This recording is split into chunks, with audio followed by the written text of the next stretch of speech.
When people talk about politics in Tamil Nadu, one institution sits at the center of almost every major state-level decision: the Tamil Nadu Legislative Assembly. It is where elected representatives debate laws, question the government, approve spending, and shape the direction of the state. Tamil Nadu does not have two legislative houses like some Indian states. Instead, it has a unicameral legislature, meaning there is only one elected chamber. That chamber is the Legislative Assembly. Because of this, the Assembly carries enormous importance. It is not just one part of lawmaking in the state, it is the main democratic forum where the people's mandate is converted into government action. The Tamil Nadu Legislative Assembly has a total strength of 234 members. Each member represents one constituency, and all are chosen through direct elections. The voting system used is first past the post, the same basic system used in many Indian elections. In each constituency, the candidate who receives the most votes wins, even if they do not cross 50%. This makes every constituency a separate contest and often turns elections into a battle of local popularity, party strength, alliance arithmetic, caste equations, welfare promises, and leadership appeal. Together, these 234 constituency results determine who can form the government in Tamil Nadu. The Assembly's term is normally 5 years. This means that once elected, the members are expected to serve for a full 5-year period before the next general election. However, the Assembly can be dissolved earlier under certain constitutional circumstances. If a government loses its majority and no stable alternative can be formed, or if political conditions make continuation impossible, the Assembly may end before completing its term. This 5-year framework gives governments enough time to implement policies, but it also keeps them accountable. At the end of the term, voters get to judge whether their representatives and the ruling government deserve another chance. Inside the Assembly, the presiding officer is the Speaker. The Speaker's role is central to the functioning of the House. They conduct proceedings, decide who gets to speak, maintain order during debates, and interpret rules of procedure. In a politically active state like Tamil Nadu, where debates can be intense and parties have strong ideological identities, the Speaker's chair is especially important. The Speaker is expected to manage the House fairly while ensuring that government business, opposition questions, discussions, and legislative votes can take place. Without an effective presiding authority, the Assembly would struggle to function as a serious lawmaking body. There is often confusion between the terms Tamil Nadu Legislature and Tamil Nadu Legislative Assembly. They sound almost identical, and in everyday conversation they are often used as if they mean the same thing. But technically, they are not exactly the same. The Tamil Nadu Legislative Assembly is the elected Chamber of Representatives.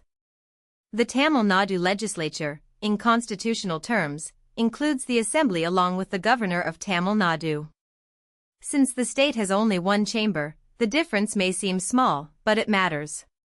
Laws are passed through the Assembly, but the Governor is also part of the formal legislative process. To understand why Tamil Nadu's legislature looks the way it does today, we have to go back to the Madras Presidency under British rule.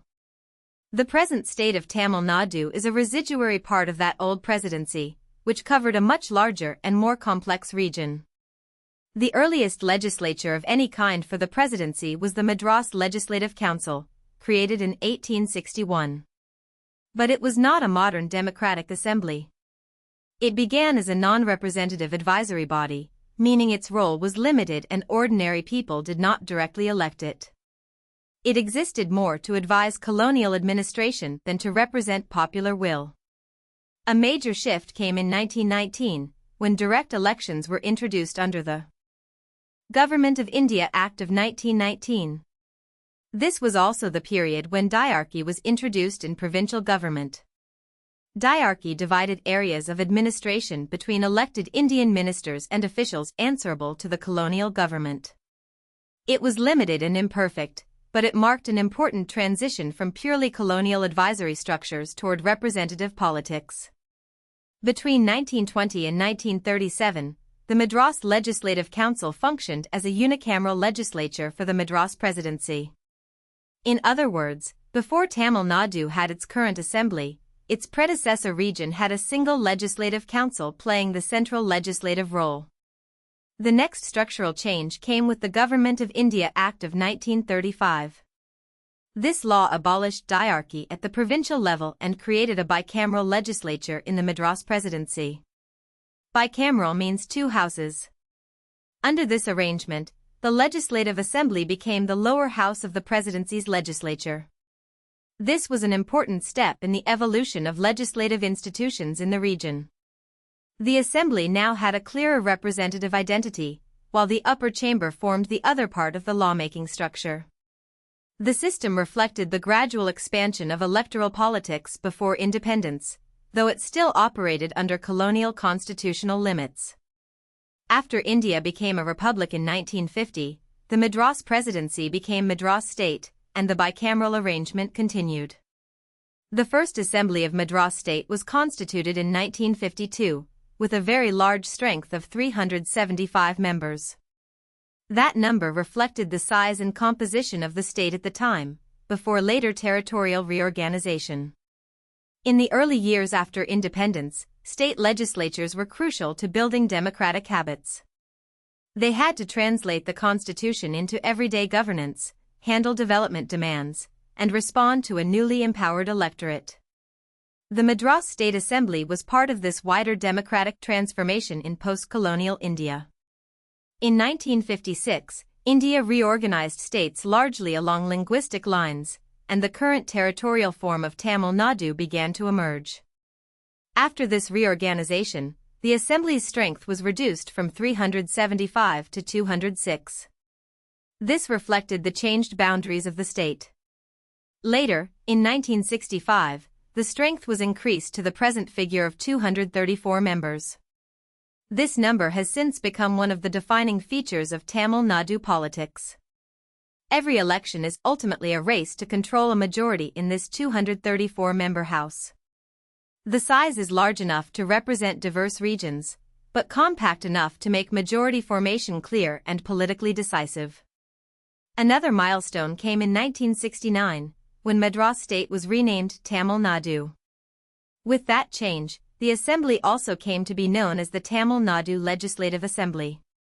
The name reflected a stronger regional and linguistic identity, rooted in Tamil culture and political self-expression. But the legislative structure still included an upper house for some time. That changed in 1986, when the Legislative Council was abolished. From then on, Tamil Nadu's legislature became unicameral, and the Assembly became its sole chamber. This gave the elected Assembly an even more direct role in lawmaking, accountability, and government formation. The present 17th Legislative Assembly was constituted in May 2026 after the 2026 Assembly election. That election was historically significant because it produced a hung assembly for the first time in the state's history. A hung assembly means no party or pre-poll alliance secured a majority on its own. In a 234-member house, majority support is essential to form and run a stable government. The result made negotiation, post-election strategy, and floor strength extremely important. It also showed that even in a state known for strong party competition and alliance politics, voter verdicts can create new and unpredictable legislative situations. One of the most striking outcomes of the 2026 election was that TVK became the single largest party in the Assembly in its first contested election. In parliamentary systems, becoming the single largest party does not automatically guarantee power, but it gives a party major political weight. The key question becomes whether it can gather enough support to command a majority in the House. This underlines the core logic of the Tamil Nadu Legislative Assembly: elections decide seats, seats decide majority, and majority decides government. The Assembly is therefore not just a building or a procedure. It is the place where Tamil Nadu's democratic verdict becomes political power. If you found this helpful, please like this video and subscribe for more explainers.